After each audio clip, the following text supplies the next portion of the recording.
सीमा और राधा दोनों सगी बहनें थीं, मगर दोनों के स्वभाव में जमीन आसमान का अंतर था। राधा जहां स्वभाव से विनम्र और दरियादिल थी, वहीं सीमा एक नंबर की स्वार्थी और लालची थी। कॉलेज खत्म होने के बाद उनके माँ बाप ने उनकी शादी करने का फैसला किया। चूंकि सीमा बड़ी थी, इसलिए पहले उसकी शादी तय की गई। एक दिन घर में सीमा और राधा अपने माता पिता के साथ बैठे हुए थे। सीमा बेटा, मैंने तुम्हारे लिए एक लड़का देखा है। ये देखो, ये उसकी फोटो है। ये तो बताइए पापा कि लड़का कितना पढ़ा लिखा है, उसका घर परिवार कैसा है। मैं नहीं चाहती कि मेरी शादी किसी कम पढ़े लिखे या गरीब से हो जाए। अरे बेटा, लड़का बैंक में ऊंचे पद पर है, अच्छा खाता पीता घराना है उसका, रुपए पैसों की कोई कमी नहीं है। तो फिर ठीक है, मुझे मंजूर है ये रिश्ता। निश्चित समय पर बड़े धूमधाम से सीमा की शादी कर दी गई। चूंकि सीमा बड़ी बेटी थी, इसलिए उसके पापा ने शादी में कोई कसर नहीं छोड़ी। उन्होंने अपनी हैसियत से ज्यादा खर्च किया इस शादी पर। इसकी वजह से उन पर अच्छा खासा कर्ज भी हो गया। कुछ समय बाद राधा भी शादी के लायक हो गई। एक दिन, सुनो जी, मैंने राधा के लिए भी एक लड़का देखा है। ये लोग सीमा के ससुराल वालों जितने अमीर तो नहीं हैं, मगर शहर में उनका अपना घर और अपनी किराने की दुकान है। अपनी राधा खुश तो रहेगी ना वहाँ? हाँ हाँ, क्यों नहीं। चाहता तो मैं भी था कि सीमा की तरह राधा की शादी भी बड़े धूमधाम से करूं, मगर पैसे की समस्या सामने खड़ी है। कितने बड़े बड़े घरों में उसके लिए रिश्ता देखा, मगर पैसों की वजह से बात आगे नहीं बढ़ पाई। तभी राधा वहाँ आ जाती है। वो अपने माता पिता की सारी बातें सुन चुकी थी। आप चिंता मत करो पापा, आपने जहाँ मेरा रिश्ता तय किया है, मैं वहीं खुश रहूंगी। मुझे तो बस आप लोगों का आशीर्वाद चाहिए। राधा की बातें सुनकर उसके पिता को थोड़ी शांति मिली। निश्चित समय पर बड़े ही सीधे साधे तरीके से राधा की भी शादी हो गई। राधा के ससुराल में केवल उसकी सास थी, जो अक्सर बीमार रहा करती थी। राधा ने आते ही घर की सारी जिम्मेदारी अपने सर ले ली, जिससे उसकी सास को बड़ी राहत मिली। राधा दिन भर घर का काम करती थी और समय मिलने पर वह दुकान के कामों में अपने पति का हाथ भी बटाती थी। उधर सीमा की जिंदगी ऐशो आराम से गुजर रही थी, कभी शॉपिंग तो कभी किटी पार्टी। उसका सारा समय इन्हीं चीजों में बीतता था। एक दिन राधा और उसके पति दुकान पर थे, तभी वहाँ एक चमचमाती कार आकर रुकी। उसमें से सीमा और उसके पति निकले।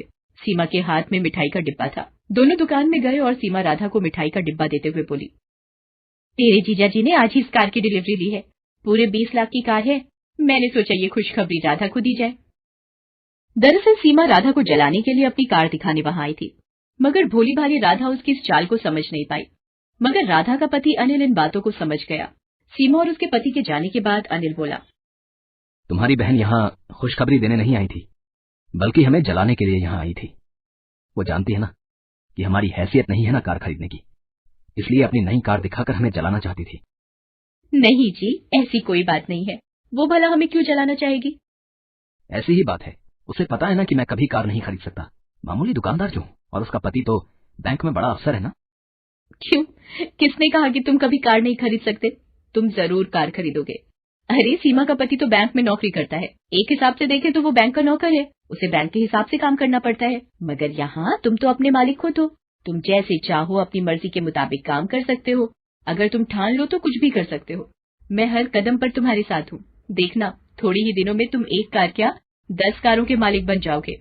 उसने सारी चिंता छोड़कर जी तोड़ मेहनत करना शुरू किया। वो रोजाना सुबह 7 बजे दुकान खोलता था और देर रात 10 बजे तक दुकान पर ही रहता था। दोपहर के बाद राधा भी उसका हाथ बटाने दुकान पर आ जाती थी। राधा और अनिल दोनों ही स्वभाव से कोमल थे। ग्राहकों से बड़ी ही विनम्रता से बात करते थे। इसका नतीजा ये होता था कि जो भी एक बार उनके यहाँ से सामान ले जाता, वो फिर बार बार वहीं आता था। ग्राहकों को कम दाम में अच्छा माल देने के लिए राधा और अनिल ने एक शानदार योजना बनाई। वो दुकान का सामान शहर के व्यापारियों से न खरीदकर सीधे दिल्ली और मुंबई जैसे बड़े शहरों से मंगाने लगे। इससे ग्राहकों को भी अच्छा सामान मिल जाता था और दुकान में मुनाफा भी ज्यादा होता था। इस तरह धीरे धीरे कुछ ही सालों में अनिल ने राधा के नाम से कई किराने, फल, सब्जियों और डेयरी उत्पादों की दुकानों का शुभारंभ किया और उनका नाम रखा राधा ग्रोसरी मार्ट। अब अनिल और राधा की शहर में कई ग्रोसरी दुकानें थीं। उनकी गिनती अब शहर के जाने माने और अमीर हस्तियों में होने लगी थी। राधा की सास तो खुशी से फूली नहीं समाती थी। वो सबसे कहती थी, अरे मेरी बहू तो साक्षात लक्ष्मी का रूप है। वो इस घर में आई और देखो घर को क्या से क्या बना दिया। साक्षात लक्ष्मी है मेरी बहू। मिट्टी को हाथ लगा दे तो सोना बन जाए। एक दिन अनिल नई कार लेकर घर आया। अरे फिर नई कार ले आए? मैं कुछ नहीं कर रहा, ये तो तुम्हारी बात ही सच हो रही है। कौन सी बात? अरे तुमने ही तो कहा था ना कि मैं 1 नहीं 10 कारों का मालिक बनूंगा। लो, उनमें से 7 तो आ गई, बस अब 3 और बची हैं। राधा खिलखिलाकर हंस दी। चलो, इसी खुशी में तुम्हारी बहन के घर मिठाई दे आए। दोनों मिठाई लेकर सीमा के घर चले। कार से उतरकर दोनों उसके घर के अंदर पहुंचे। अंदर सीमा और उसके पति में लड़ाई चल रही थी। इस लड़ाई की धुन में उन्हें पता ही नहीं चला कि कब राधा और अनिल वहां आए। अरे मैं पूछती हूँ कि जरूरत क्या थी बैंक में पैसे गबन करने की? तुम्हारी जमानत करवाने में घर की सारी जमा पूंजी खर्च हो गई, पर से बैंक में तुम्हें नौकरी से भी निकाल दिया है। घर में एक पैसा भी नहीं है, घर गाड़ी सब गिरवी पड़े हैं। तुम्हारे एक गलत कदम ने सब मिट्टी में मिला दिया। मैंने क्या अपने लिए बैंक से पैसे गबन किए थे? ये सब तुम्हारी वजह से हुआ है। तुम्हें ही शौक चढ़ा था पार्टी करने का, शॉपिंग करने का, अब भुगतो। देखो जी, ताने मत मारो। कोई और लड़की होती तो अब तक तुम्हें ठेंगा दिखाकर अपने मायके चली गई होती। तो तुम भी चली जाओ ना, किसने रोका है तुम्हें? जानते हो ना कि मेरे मायके की हालत खराब है, इसीलिए शेर बन रहे हो। अभी वो लोग झगड़ ही रहे थे कि उनकी नजर अनिल और राधा पर पड़ती है। सीमा रोते हुए राधा से लिपट जाती है। अरे आप लोग यहाँ, मैं आपको कुछ कहने की जरूरत नहीं है, हम लोग सब जान चुके हैं। मैंने सुना है इस महीने आप एक नई ग्रोसरी स्टोर खोलने वाले हो। अगर वहां का मैनेजर आप मुझे बना दें तो बड़ी कृपा होगी। हमारे घर की हालत तो आप देख ही रहे हैं, आपसे कुछ छुपा हुआ नहीं है। अनिल और राधा ने एक बार एक दूसरे की ओर देखा और फिर सीमा के पति को हाँ बोल दिया। अब सीमा का सारा घमंड चूर चूर हो गया था। एक समय में जिसे वो अपने दौलत की झूठी शान दिखाकर जलाना चाहती थी, आज वो उसी के रहमो करम पर थी। उसे एहसास हो गया था कि दौलत पर कभी घमंड नहीं करना चाहिए। प्रीति की बुआ शोभा दिल्ली में रहती थी। प्रीति के पिता धनराज चाहते थे कि प्रीति अपने कॉलेज की पढ़ाई शहर में अपनी बुआ के घर रहकर ही पूरी करे। प्रीति, तुम्हारी बुआ ने सोनिया के कॉलेज में बात कर ली है। तुम अपना सारा सामान पैक कर लो, कल सुबह की तुम्हारी बस है। प्रीति, शोभा दीदी बहुत अच्छे स्वभाव की हैं, वो तुम्हारा पूरा ध्यान रखेंगी। अगले दिन प्रीति अपनी बुआ के घर दिल्ली आ जाती है। सोनिया शोभा से कहती है, मम्मी आपको मेरा ही कॉलेज मिला था इस गांव की गवार के एडमिशन के लिए। सोनिया धीरे बोलो, प्रीति बाहर ही है और वो तुम्हारे मामा जी की बेटी है। भूलो मत, तुम्हारी माँ भी एक गांव से ही शादी करके शहर आई थी। मम्मी आप जो भी बोलो, पर मुझे इस गांव वाली से दूर ही रखना, वरना मेरा स्टेटस भी खराब हो जाएगा। पता नहीं, लग रहा है इसके आने से घर में गोबर जैसी बदबू आ रही है। मैं जरा नहा कर आती हूँ। प्रीति सोनिया के कमरे से आती आवाजों को सुन तो रही थी, पर अपनी बुआ के निर्मल स्वभाव के कारण वो उस वक्त चुप रही। अगले दिन प्रीति कॉलेज जाने के लिए तैयार होती है। तुम ये देसी सलवार कमीज में कॉलेज जाओगी? पर गांव में तो मैं यही सलवार सूट ही पहनती हूँ और मैं यही लेकर आई हूँ। नहीं नहीं प्रीति, ये अच्छा है जो भी तुमने पहना है। सोनिया को तो फिजूल में मजाक करने की आदत है। वैसे मैंने ड्राइवर को बोल दिया है, तुम सोनिया के साथ ही कॉलेज चली जाओ। सोनिया, प्रीति का कॉलेज में पहला दिन है, इसका ख्याल रखना। सोनिया मुंह बनाती हुई गाड़ी में जाकर बैठ जाती है। प्रीति भी उसके साथ चुपचाप गाड़ी में बैठ जाती है। पूरे रास्ते प्रीति सोनिया से बात करने की कोशिश कर रही थी, पर सोनिया बार बार अपने मेकअप में और अपनी सेल्फी लेने में ही व्यस्त रही। सोनिया कॉलेज आने से थोड़ी देर पहले ही ड्राइवर को गाड़ी रोकने के लिए कहती है, ड्राइवर गाड़ी रोको, प्रीति गाड़ी से नीचे उतरो। पर सोनिया मैडम, आपका कॉलेज तो अभी थोड़ा आगे है। ड्राइवर, तुमसे जितना कहा जा रहा है उतना सुना करो। और प्रीति, तुम यहाँ से कॉलेज अकेले जाओगी पैदल। मैं नहीं चाहती कि मेरी फ्रेंड्स तुम जैसी गांव की गवार को मेरे साथ गाड़ी से उतरते हुए देखें। सोनिया प्रीति को गाड़ी से उतार देती है और गाड़ी आगे चली जाती है। प्रीति अकेली सड़क पर पैदल ही कॉलेज तक पहुंचती है। वो सोनिया के पास जाती है। सोनिया, सोनिया सुनो तो। सोनिया, वो सलवार कमीज वाली लड़की तुम्हें आवाज दे रही है। पायल, तू कैंटीन में मेरा वेट कर, मैं थोड़ी देर में आती हूँ। क्या बात है प्रीति, मैंने तुमसे कहा था मेरे से कॉलेज में दूर रहना, पर तुम सबके सामने इतनी तेज आवाज लगाकर क्यों बुला रही हो? सोनिया, मैं यहाँ पर किसी को भी नहीं जानती हूँ, इसीलिए तुम्हें बुला रही थी। क्या तुम मुझे सबसे मिलवा सकती हो? आज इसका सबसे मिलने का किस्सा ही खत्म कर देती हूँ। चला कैंटीन में, सबसे तेरी पहचान करवाती हूँ। सोनिया प्रीति को कॉलेज की कैंटीन में ले जाती है।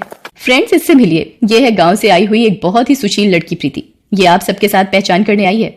अच्छा आओ प्रीति, हमारे साथ बैठो। प्रीति जैसे ही कुर्सी पर बैठने लगती है, सोनिया कुर्सी खींच लेती है। प्रीति जमीन पर गिर जाती है। ओह सॉरी प्रीति, मुझे लगा तुम दूसरी कुर्सी पर बैठने वाली हो। कोई बात नहीं प्रीति, तुम इस कुर्सी पर बैठ जाओ। बेचारी प्रीति को अपमानित करते सोनिया को जरा भी लज्जा नहीं आ रही थी। कॉलेज के सभी लड़के लड़कियां प्रीति पर हंसने लगते हैं। सोनिया प्रीति को रोजाना ही परेशान करती रहती थी। कॉलेज में ही सोनिया का एक दोस्त था मोहित, वो भी बहुत ही बिगड़ा हुआ लड़का था। एक दिन, सोनिया, आज शाम की पार्टी में क्लब आ रही हो ना? देखो कोई बहाना नहीं चलेगा, आज मेरा जन्मदिन है और तुम बिल्कुल मना नहीं कर सकती हो। हाँ मोहित, तुम मेरे बेस्ट फ्रेंड हो, मैं तुम्हारे जन्मदिन की पार्टी में जरूर आऊंगी। सोनिया मोहित की बर्थडे पार्टी में जाने के लिए तैयार होने लगती है। सोनिया, प्रीति को भी अपने साथ लेती जाओ। जब से वो शहर आई है एक बार भी कहीं घूमने नहीं गई और मैं तुम्हारा नो नहीं सुनूंगी। ओके मम्मी, पर इसे बोल देना अपने सलवार सूट में ना जाए, कोई जीन्स और कुर्ती पहन ले। प्रीति भी सोनिया के साथ क्लब की पार्टी में चली जाती है। सोनिया प्रीति को एक टेबल पर बिठाकर मोहित और उसके दोस्तों के बीच चली जाती है। Hello Sonia, thank you so much, तुम मेरी पार्टी में आ गई, मानो 4 चांद लग गए। आओ डीजे पे डांस करते हैं। सोनिया मोहित और उसके दोस्तों के साथ डीजे पर डांस में व्यस्त हो जाती है। प्रीति पानी लेने के लिए काउंटर पर जाती है। तभी कितनी गोलियां डाली हैं ड्रिंक में? बेफिक्र रहो, इतनी गोलियां डाल दी हैं कि सोनिया को सुबह तक होश नहीं आएगा। ये लोग सोनिया के बारे में क्या बात कर रहे हैं? उसे क्या पिलाने वाले हैं? मुझे सोनिया को बताना ही होगा। ये जरूर सोनिया के साथ कुछ गलत करने वाले हैं। मोहित सोनिया के लिए ड्रिंक लेकर जाता है। प्रीति सोनिया से कहती है, सोनिया इन्होंने इस पानी में कुछ मिलाया है, तुम इसे मत पीना। ये क्या बकवास कर रही हो? सोनिया ये लड़की कौन है? कॉलेज में भी ये मेरे साथ चिपकने की कोशिश कर रही थी, मैंने इसे भाव नहीं दिया तो अब ये तुम्हें मेरे खिलाफ भड़का रही है। बिल्कुल गांव की गवार लड़की है ये, तुम इसे मेरे बर्थडे की पार्टी में ले आई हो और ये सारा मजाक किरकिरा कर रही है। मेरे से बहुत बड़ी गलती हो गई जो मैं तुम्हें अपने साथ इस पार्टी में ले आई। अभी के अभी ऑटो करो और यहाँ से रफा दफा हो जाओ। इस पार्टी में मुझे तुम्हारी शक्ल ना दिख जाए। गार्ड, इस लड़की को गेट से बाहर कर दो। प्रीति को ना चाहते हुए भी क्लब से बाहर जाना पड़ता है, पर उसे सोनिया की चिंता हो रही थी और वो सोनिया के पास वापस जाने का तरीका ढूंढ रही थी। उधर मोहित सोनिया को नशे की गोलियां मिलाकर वो ड्रिंक पिला देता है। मोहित, मुझे चक्कर आ रहे हैं, सिर घूम रहा है। अब एक काम करते हैं ना, हम ऊपर रूम में चलते हैं। मोहित सोनिया को होटल के कमरे में ले जाता है और सोनिया के नशे में होने का फायदा उठाने लगता है। मोहित छोड़ो मुझे, ये क्या कर रहे हो? बचाओ बचाओ। क्यों? कॉलेज में तो बड़ा स्टाइल मारती रहती हो, अब शर्माने का नाटक क्यों? मैं ही तो हूँ तुम्हारा बेस्ट फ्रेंड, मुझसे क्या शर्माना। तभी दरवाजा पीटने की आवाज आने लगती है। सोनिया किसी तरह दरवाजा खोलने में कामयाब हो जाती है। प्रीति तू? मैंने तो। सोनिया बेहोशी की हालत में थी। इतनी देर में शोभा भी होटल पहुंच जाती है। प्रीति ने शोभा को फोन कर दिया था और सारी बात बता दी थी। शोभा ने मैनेजर से फोन पर बात की और प्रीति को अंदर आने की इजाजत मिली। सर, इसी लड़के ने सोनिया को नशे वाला पानी पिलाया था। गार्ड, पकड़ लो इस लड़के को, हमारे होटल का नाम खराब करता है। तुझे तो मैं पुलिस के हवाले करूंगा। इंस्पेक्टर साहब, इस लड़के को यहाँ से ले जाइए। बड़े घर के बिगड़े साहबजादे हैं ये, जेल की हवा भी खानी जरूरी है। शोभा प्रीति के साथ सोनिया को घर ले आती है। अगली सुबह, प्रीति मुझे माफ कर दो, मैंने हमेशा तुम्हारा अपमान किया। तुम गांव से आई हो ये कहकर हमेशा तुम्हारा मजाक बनाए, पर कल तुमने मेरी इज्जत बचाकर मेरे ऊपर बहुत बड़ा एहसान किया है। मुझे अपनी गलती का एहसास है। क्या तुम अपनी बहन को माफ कर दोगी? हाँ, एक शर्त पर माफ कर सकती हूँ। कॉलेज की कैंटीन का समोसा मुझे अपने हाथों से खिलाओगी? उस दिन के बाद से सोनिया का स्वभाव प्रीति के लिए बिल्कुल बदल जाता है। शोभा भी ये सब देखकर बहुत खुश होती है। शहर की छोरी गांव की गोरी एक दूसरे के दिल में प्यार की जगह बना लेती हैं।